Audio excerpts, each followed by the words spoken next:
एक क्वेश्चन है जो मेरे से ऑलमोस्ट मेरे हर सेशन में कोई ना कोई जरूर पूछता है, तो मैंने सोचा कि आज इस क्वेश्चन की डेप्थ में हम चलेंगे मिल करके, यानी कि आप जो मुझे अभी वीडियो में देख रहे हैं और मैं, हम लोग मिल करके इस क्वेश्चन की डेप्थ में चलेंगे और डीपली समझने की कोशिश करेंगे कि इस क्वेश्चन का क्या आंसर है।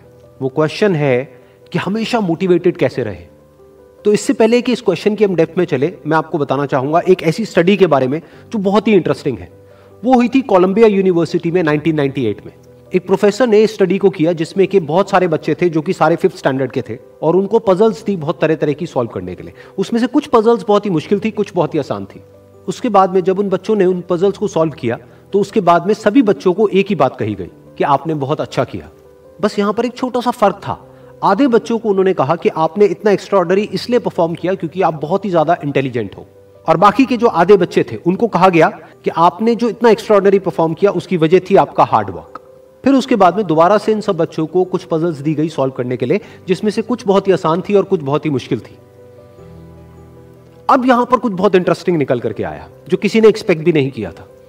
वो बच्चे जिनको कहा गया था कि आप बहुत इंटेलिजेंट हो, बहुत स्मार्ट हो, उनको जब वो पजल्स मिली तो उन्होंने क्या किया, जो मुश्किल पजल्स थी उसको छोड़ दिया, आसान पजल्स के ऊपर काम करना शुरू किया और उसमें भी कुछ देर बाद ही वो बच्चे बोर हो गए। दूसरी तरफ से वो बच्चे जिनको कहा गया था कि आपने इतना एक्स्ट्राऑर्डिनरी परफॉर्म इसलिए किया क्योंकि आपने हार्डवर्क किया, उन्होंने सिर्फ आसान पजल्स को अटेम्प्ट नहीं किया बल्कि मुश्किल से मुश्किल पजल्स को भी अटेम्प्ट किया और सॉल्व किया।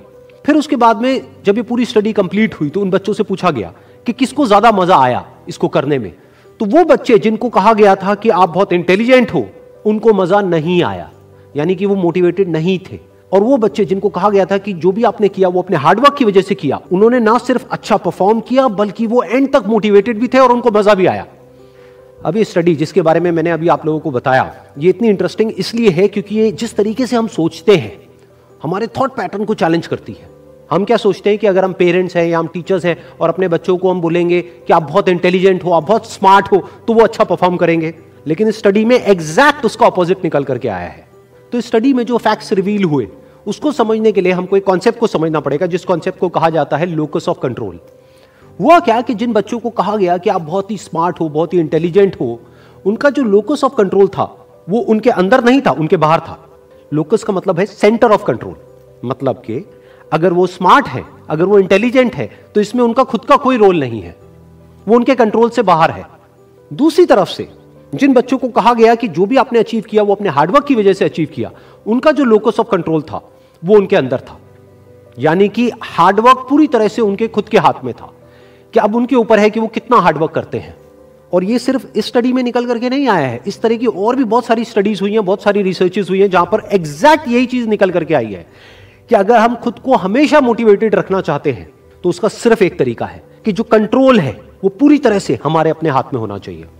तो अब समझने की कोशिश करते हैं कि ऐसा क्या होता है कि जो कंट्रोल है वो हमारे हाथ से चला जाता है, और ऐसा क्या होता है जब कंट्रोल हमारे हाथ में आ जाता है। जब भी हम एक्सटर्नल फैक्टर्स की बात करते हैं कि मैं ये नहीं कर पा रहा इस वजह से, उस वजह से, उस वजह से, जो कि मेरे कंट्रोल से बाहर है, तो हमारे हाथ से कंट्रोल चला जाता है।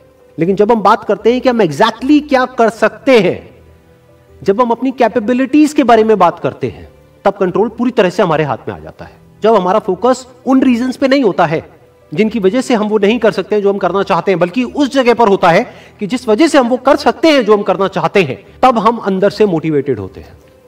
फॉर एग्जाम्पल, आप जिस भी फील्ड में हो, उस फील्ड में कुछ लोग हैं जो टॉप पे बैठे हैं। आपके पास में दो ऑप्शन है। एक, आप बोल सकते हो कि वो लोग, उनके अंदर कुछ स्पेशल है, उनके अंदर कुछ एक्स्ट्राऑर्डिनरी है, उनके अंदर कोई ऐसा टैलेंट है जो आपके अंदर नहीं है, या फिर उनकी किस्मत है जिसकी वजह से वो वहां पर बैठे हैं, या फिर उनके पास में कुछ था, किसी का सपोर्ट था जिस वजह से वो वहां पर है। अगर इसमें से ऐसा आपने कुछ भी बोला तो आप फंस गए। अब आप मोटिवेटेड नहीं रह सकते उस काम को करने के लिए जो आप काम कर रहे हो, क्योंकि अब कंट्रोल आपके हाथ से बाहर है। क्योंकि अब अगर आपके पास में वो है ही नहीं जो उनके पास में है, तो अब आप वो कैसे बन सकते हो जो कि वो बन चुके हैं।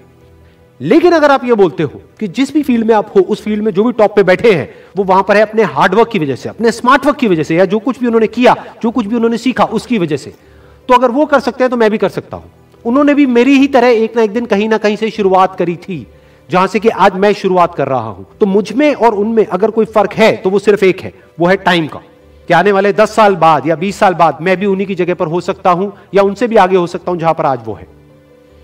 तो अब कंट्रोल पूरी तरह से आपके हाथ में है।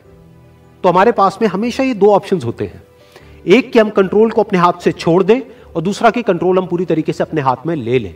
एक कि कंट्रोल हमारा बाहर हो, एक है कंट्रोल हमारा अंदर हो। तो इस बात को हमेशा याद रखना कि आपका कंट्रोल कहीं बाहर नहीं होना चाहिए, आपके अपने ही अंदर होना चाहिए। Wish you all the very best. Thank you so much.